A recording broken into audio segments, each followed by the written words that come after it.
भगवंताने काय केलं त्या कार्याची फक्त माहिती नेणार आहे. समजलं काय? माहिती नेणार आहे. पण मात्र देव भेटणं हे त्याचं कार्य वेगळं आहे. देव भेटण्यासाठी आणि कल्याण होण्यासाठी प्रत्येक माणसाने मुखातून दिलेला शब्द त्याचं पालन करणं आणि मन हे निर्मळ ठेवणं या दोन गोष्टीचा तो भोगलेला आहे. फक्त या दोनच गोष्टीचा भोगलेला आहे. बोल दिला, शब्द दिला, त्याचं पालन कर आणि मन निर्मळ ठेव. हे वाटणं घेत नाही, ते कोणी वाटतच राहते.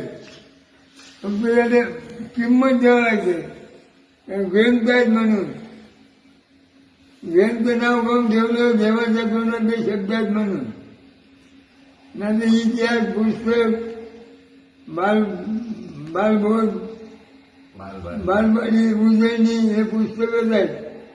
त्याचं हे पुस्तक होत होतं, पण हे भगवंताच्या मुखातले शब्द आहेत म्हणून ते ग्रंथ नाव ठेवलं.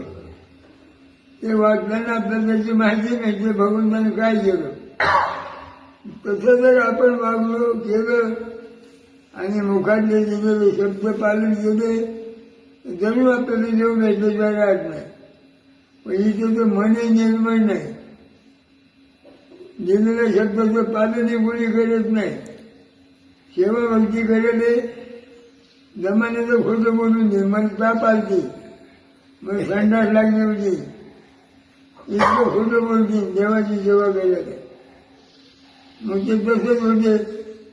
जसा बोलतोय त्याचं फळ तुला द्यायचंच आहे.